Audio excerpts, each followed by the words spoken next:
While the religions of the world have a double origin, natural and revelatory,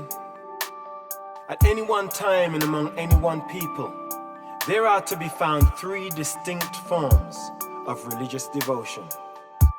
And these three manifestations of the religious urge are: 1. Primitive religion,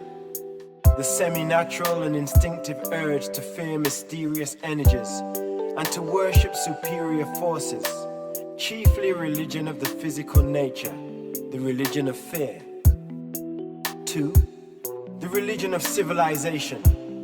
the advancing religious concepts and practices of the civilizing races, the religion of the mind, the intellectual theology of the authority of established religious tradition. 3. True religion, the religion of revelation, the revelation of supernatural values, a partial insight into eternal realities,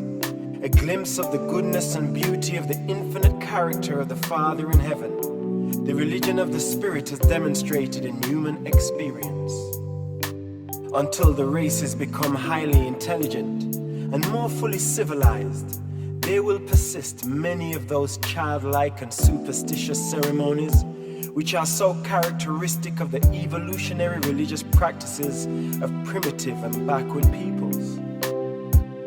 Until the human race progresses to the level of a higher and more general recognition of the realities of spiritual experience, large numbers of men and women will continue to show a personal preference for those religions of authority which require only intellectual assent, in contrast to the religion of the Spirit, which entails active participation of mind and soul in the faith adventure of grappling with the rigorous realities of progressive human experience. The acceptance of the traditional religions of authority presents the easy way out for man's urge to seek satisfaction for the longings of his spiritual nature. The settled, crystallized, and established religions of authority afford a ready refuge to which the distracted and distraught soul of man may flee when harassed by fear and tormented by uncertainty. Such a religion requires of its devotees, as the price to be paid for its satisfactions and assurances, only a passive and purely intellectual assent. And for a long time there will live on earth those timid, fearful, and hesitant individuals who will prefer thus to secure their religious consolations, even though, in so casting their lot with the religions of authority, they compromise the sovereignty of personality, debase the dignity of self-respect,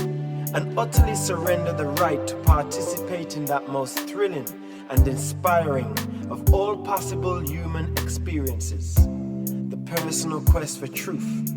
the exhilaration of facing the perils of intellectual discovery, the determination to explore the realities of personal religious experience, the supreme satisfaction of experiencing the personal triumph of the actual realization of the victory of spiritual faith over intellectual doubt, as it is honestly won in the supreme adventure of all human existence, man seeking God for himself and as himself and finding him. The religion of the Spirit means effort, struggle, conflict, faith, determination, love, loyalty, and progress. The religion of the mind, the theology of authority,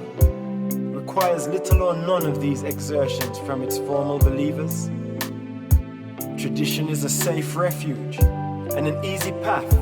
for those fearful and half-hearted souls who instinctively shun the spirit struggles and mental uncertainties associated with those faith voyages of daring adventure out upon the high seas of unexplored truth in search for the farther shores of spiritual realities that they may be discovered by the progressive human mind and experienced by the evolving human soul.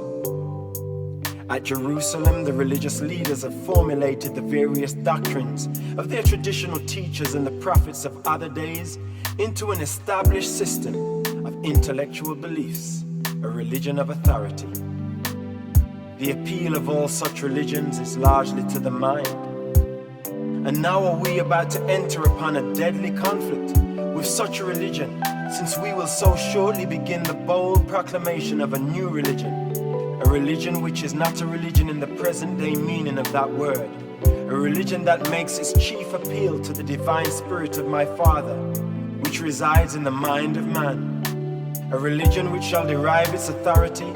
from the fruits of its acceptance, that will so certainly appear in the personal experience of all who really and truly become believers in the truths of this higher spiritual communion.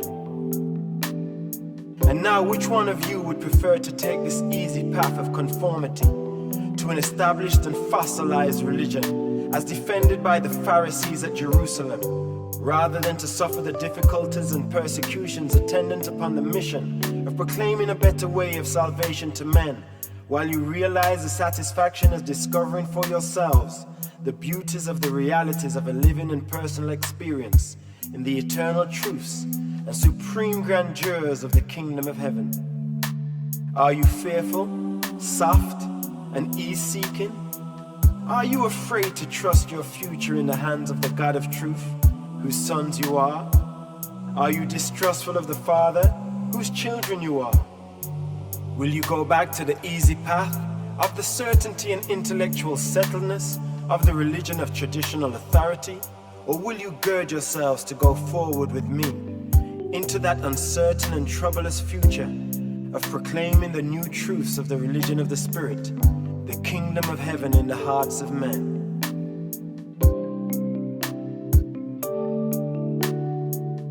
Go now apart by yourselves, each one alone with the Father, and there find the unemotional answer to my question. And having found such a true and sincere attitude of soul, speak that answer freely and boldly to my Father and your Father, whose infinite life of love is the very spirit of the religion we proclaim.